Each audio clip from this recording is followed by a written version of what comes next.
Hello friends, this is Active Engineering Classes. I welcome all of you on our YouTube channel. And here today आज हम कुछ अलग पढ़ेंगे. Today we are going to learn different. Okay.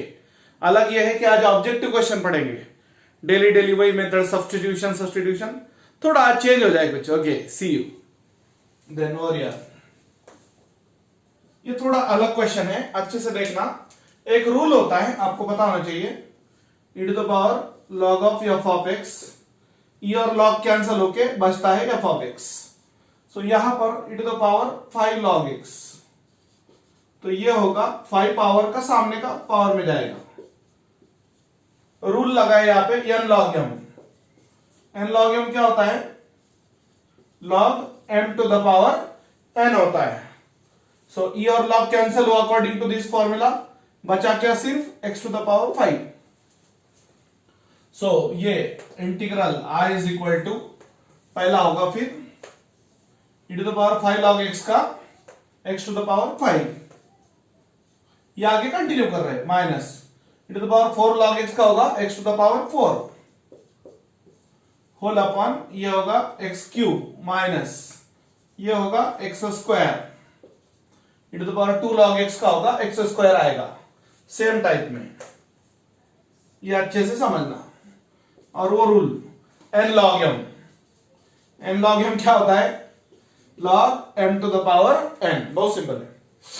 अब यहां पे क्या कॉमन आता है? देखो यहां पे x अगर कॉमन लिया, x स्क्वायर अगर कॉमन लिया तो x cube minus x square आ रहा है दोनों में से. x cube minus x square क्या हुआ? कैंसल हुआ. फिर सिमिलरली x स्क्वायर dx मतलब पावर x से प्लस करेंगे, वही पावर नीचे लिखेंगे. देखो ऑब्जेक्टिव क्वेश्चन है तो यहाँ पे सब में इंपॉर्टेंट क्या होता है? ऑब्जेक्टिव क्वेश्चन में आपने ये बात याद रखना है कि कम से कम टाइम में आंसर लाना है. तो फिलहाल तो लॉजिकल समझ लो, बट जब आप एक्चुअल एग्जाम में सॉल्व करोगे तो डायरेक्टली सॉल्व करना है. तो यहाँ पे फॉर्मूला क्या लगा है? Where integral x to the power n dx x to the power n plus 1 upon n plus 1. तो ये प्रॉब्लम को आगे हमने इस प्रकार से सॉल्व किया है. अच्छे से देख लो और लिख के ले लो. ठीक है, ये सॉल्यूशन. अभी ये दूसरा प्रॉब्लम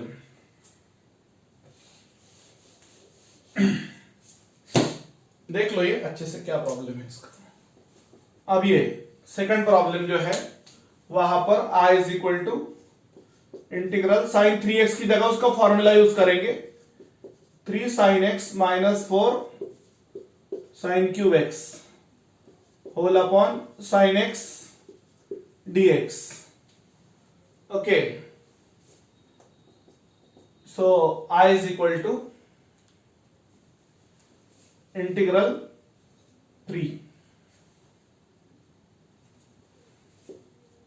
यहां पे तो एक भी ऑप्शन नहीं आ रहा है. ओके, कुछ प्रॉब्लम हो फिर प्रॉब्लम में. यहां पर आप अच्छे से समझ सकते हो. साइन 3x का एक ही फॉर्मूला है, 3 sin x minus 4 sin cube x. 3 cancel हुआ, minus 4 into sine square x.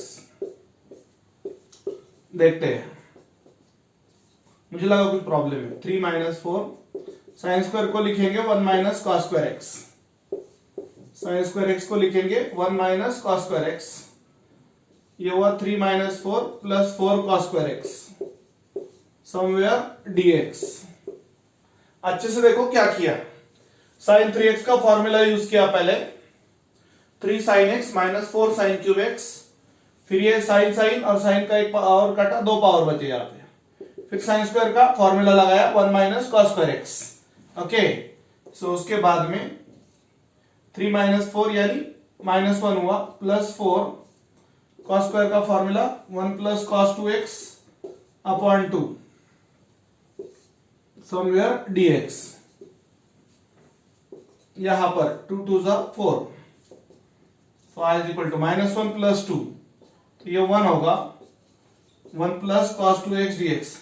नहीं, मुझे लगा पहले डायरेक्ट आंसर नहीं आ रहा तो कुछ प्रॉब्लम हुआ क्या प्रॉब्लम में, बट आफ्टर ऑल वो ट्राई किया अपन ने. ठीक है, 1 dx का x आता है, cos 2x का integration sin 2x upon 2 plus some constant c. तो यहां पर आंसर आया था x³ + c, और इसमें आंसर आया है x + sin 2x /2।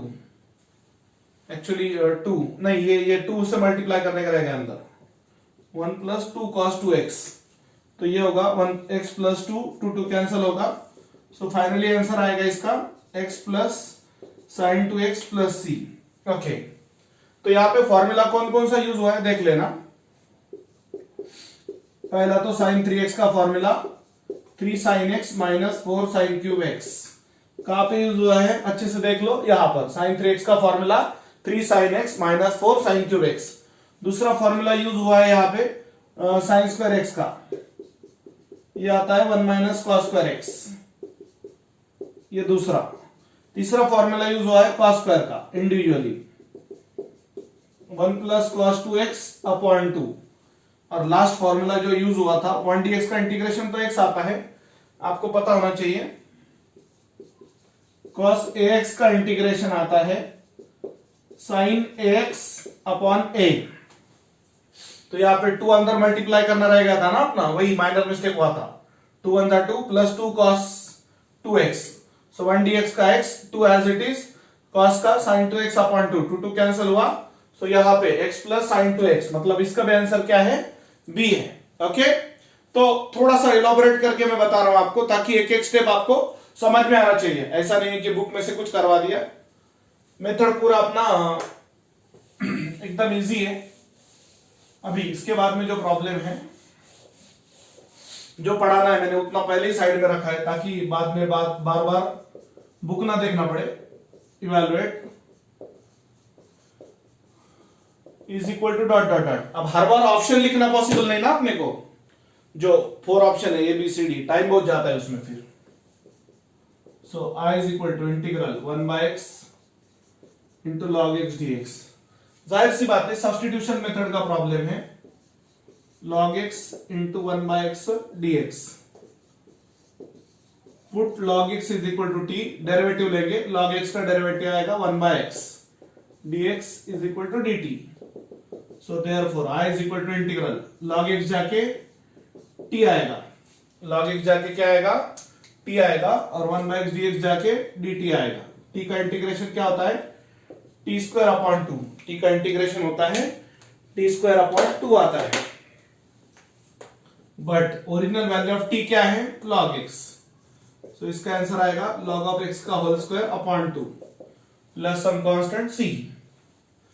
देखो log x = t, पुटिंग के बाद डेरिवेटिव लिया, log x का डेरिवेटिव 1/x dt/dx, उधर का dx इधर प्रोडक्ट में आएगा t dt, log x जाके t आया, 1/x dx जाके dt आया, तो t का इंटीग्रेशन वही फॉर्मूला आपको पता है ना, t⁻n dt, पावर x से प्लस करो, वही पावर नीचे लिखो। ये वो आपका थर्ड प्रॉब्लम। उसके बाद का प्रॉब्लम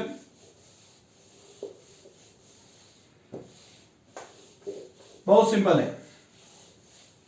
देखो mathematics is all about we can say it is just like chess, दिमाग लगाना पड़ता है, ऐसी कुछ भी नहीं मिलता आपको, बिना दिमाग लगाए आपको आंसर नहीं मिलेगा। ओके, फ्रेम में आ रहे हैं ना एक बार, वरना मेहनत पूरी पानी में जाती है। देखो थोड़ा नीचे लिखना पड़ेगा, वही चेक करना पड़ता है बार बार, 1/x sin² of log x dx, मतलब I = रीअरेंज कर देंगे 1/sin² log x * 1/x dx, rearrange किया उसको, sin² of log x को पहले लिखा, 1/x को सेपरेट करके अलग से लिखा, सेम सब्स्टिट्यूशन आएगा। Put log x = t, it implies log x का डेरिवेटिव आता है 1/x = dt/dx, तो dx उधर प्रोडक्ट में जाएगा, therefore equation 1 will change as. अब ये देखो थोड़ा सा डायरेक्ट करना पड़ेगा ना अपने को, सो 1/sin² of log x यानी t, और ये 1/x dx जाके dt, 1/sin² यानी cosec square, cosec square t dt, और आपको पता होना चाहिए integration of cosec square is -cot, क्या होता है वो, minus cot plus c, but original value of t is log x. So final answer क्या है इसका, minus cot of log x plus some constant c. Okay, ये वो आपका फोर्थ प्रॉब्लम, ये आपका थर्ड था, ये आपका फोर्थ था. तो कम से कम टाइम में आंसर लाना है. ऑब्जेक्टिव क्वेश्चन में यही अपना टारगेट होता है कि हमें आंसर कम से कम स्टेप्स में लाना है. उसके बाद में नेक्स्ट प्रॉब्लम होगा. देखो मैं ऑप्शन लिखना अवॉइड कर रहा हूं, प्रॉब्लम और उसका सॉल्यूशन कम से कम टाइम में लाने की कोशिश, और कम से कम टाइम में आंसर लाके आपको समझ में आना चाहिए, दैट काउंट्स. नहीं तो बस आंसर तो ला लिया सर ने, और हमको कितना समझा, -100%. ऐसा नहीं होना चाहिए. So 3 - 2 sin x whole upon cos square x. अब यहां पे लॉजिक क्या है, सब्स्टिट्यूशन करके कुछ फायदा नहीं है, तो यहां पे लॉजिक है ट्रिगोनोमेट्री का. सो सेपरेट करेंगे, 3 upon cos square minus 2 sin x upon cos square x, कहीं दूर dx. सो 3 बाहर गया, 1 अपॉन cos स्क्वायर यानी sec स्क्वायर. एक स्टेप बढ़ा देते जाने दो. स्टूडेंट और बोलेंगे सर आज काफी भगा रहे हो. sin x को लिखा sin x इंटू 1 और cos स्क्वायर को लिखा cos x into cos x. So I is equal to 3 integral sec square x dx. 1 upon cos square sec square minus 2 1 by cos sec sin by cos tan dx. 1 by cos sec होता है, sin by cos tan होता है, 1 by cos square sec square. 3 sec square का integration tan x minus 2 sec x into tan x का integration sec x plus some constant c. देखो भाई फॉर्मूले learn करो, किसी भी हाल में आपको फॉर्मूले पहले आने चाहिए. आप कितना कुछ भी कर लो, अगर आप फॉर्मूले नहीं पढ़ोगे तो आपको इंटीग्रेशन कभी समझ में नहीं आएगा. sec स्क्वायर का इंटीग्रेशन tan x. गाने के से गाने लर्न करते हो क्या, सॉन्ग्स लर्न हो जाते हैं ना, वैसा ही है. थोड़ा प्रैक्टिस आप करोगे तो आपको उतना मुश्किल नहीं लगेगा. सो sec स्क्वायर का इंटीग्रेशन होता है tan x, sec x into tan x का इंटीग्रेशन होता है sec x. और ये सिंपल सेपरेट करके 1 by cos square sec square बोला है, और ये cos स्क्वायर को स्प्लिट किया, cos into cos 1 by cos sec sin by cos tan, और ये इमीडिएटली आंसर लाया है. ठीक है, तो आज के लिए 5 प्रॉब्लम सफिशिएंट है. रिमेनिंग पार्ट कल हम और टिपिकल प्रॉब्लम के साथ आएंगे. देखते हैं कल आगे क्या कंटिन्यू करना है. ओके, रोज अपना शॉर्ट लेक्चर होगा. 12th स्टूडेंट्स को, 12th के स्टूडेंट्स या जेईई के स्टूडेंट जो प्रिपेयर कर रहे हैं, ओके चलेगा. Thank you.